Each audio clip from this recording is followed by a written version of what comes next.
बिस्मिल्लाहिर्रहमानिर्रहीम। अस्सलाम वालेकुम नाज़रीन, एमजी की फ़ैमिली कैसी है? एमजी चैनल पर खुश आमदीद। नाज़रीन, मैं आज आपके लिए बेहतरीन सी चीज़ लेके आई हूँ जो हमारे नबी पाक सल्लल्लाहु अलैहि वसल्लम ने हमें बताया। जब आपने जिब्रील अलैहिस्सलाम के सामने अपनी थकावट का जिक्र किया तो जिब्रील अलैहिस्सलाम आपके लिए ये चीज़ लेके आए जिसको हम तरबीना कहते हैं। इसके लिए हमने 1 कप जौ लिया है जिसे मैंने अच्छी तरह से धो के पानी में 2-2.5 घंटे भिगो दिया था ताकि इसका दाना फूल जाए। ये देखें नाज़रीन, ये जौ है और अब हम इसके अंदर जो हमने छुहारे हैं वो हमने डालने हैं। जो 6 से 7 छुहारे हैं जो मैंने इसे काट के रखे हुए थे। ये हज़रत पाक ने हमें पकाने का तरीका बताया कि जो बीमार हों, बिस्तर पे लगे हों, वो बिल्कुल इस तरह से ये पकाएं और खाएं, सेहत पाएँ।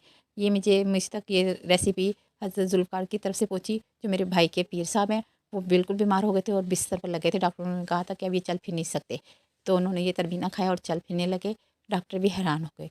तो जिस वक्त मेरी वालदा उम्रे पे जा रही थी, मैंने उनको उम्रे पे जाना था और ये क्या कहते हैं बिल्कुल बिस्तर पे वो एकदम बीमार हो गई और बिस्तर पर लगी, चलने फिरने से भी बिल्कुल रह गई थी।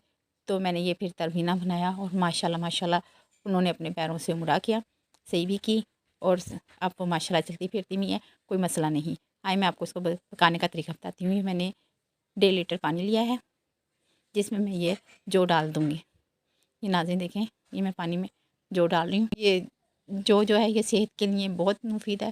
खून की कमी हो जाए, थकावट हो जाए, ब्लड प्रेशर, शुगर, कोलेस्ट्रॉल, हर चीज़ के लिए ये बेहतरीन दवाई समझ लें या ग़िज़ा कह लें। ये एक ऐसी ग़िज़ा है जो दवाई भी है और ग़िज़ा भी है। इसके खाने से आपके अंदर एक नई तवानाई आती है, ताज़गी आ जाती है।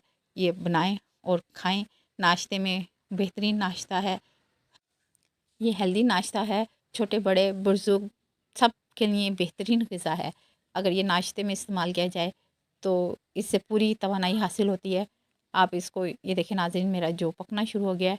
इसको मैं इतना पकाऊंगी कि ये जो इसके अंदर मैंने पानी डाला था ये मुकम्मल तौर पे खुश्क हो जाए। ये जब ये खुश्क हो जाएगा तो फिर मैं इसमें बाकी के लाज़िमात डालूँगी। ये देखिए नाज़रीन, मेरा पानी अब खुश्की की तरफ है। अब मैं इसमें, जैसा कि मैंने आपको बताया, ये इंतहाई मुफीद चीज़ है। अब मैं इसमें दूध डालूँगी, दूध ऐड करूँगी क्योंकि मेरा पानी बिल्कुल खुश्क हो गया था।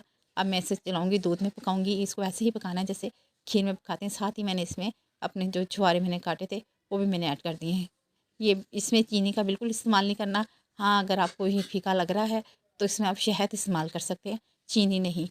चीनी से इसका वो फ़ायदियत नहीं रहेगी जो शहद से आएगी। ये क्योंकि चीनी एक केमिकल है और शहद कुदरती चीज़ है और ये हमारी जो रेसिपी है ये कुदरती उससे बनी हुई है सारी चीज़ें। छुहारा भी मीठा होता है, इसमें तकरीबन मिठास आ जाती है। अगर आपको फिर भी कम लगे तो आप शहद का इस्तेमाल करें। ये देखें, मेरा जो मैंने तरबीना बनाया है बिल्कुल जैसे खीर में हम दूध डाल के खीर को पकाते हैं। चावल पहले उबाल लेते हैं और फिर दूध डाल के उसको हम पकाते हैं। ये मेरा तरबीना तैयार हो गया है। माशाल्लाह बहुत प्यारा लग रहा है, बहुत अच्छी सी खुशबू भी आ रही है। आप इसको ठंडा करके खाएं या हल्का हल्का गर्म करके खाएं, हर उसमें बहुत अच्छा लगता है, सेहतमंद है। अगर आपको मेरी ये रेसिपी पसंद आई है, अच्छी लगी है तो शेयर करें, लाइक करें, दुआओं में याद रखें। शुक्रिया।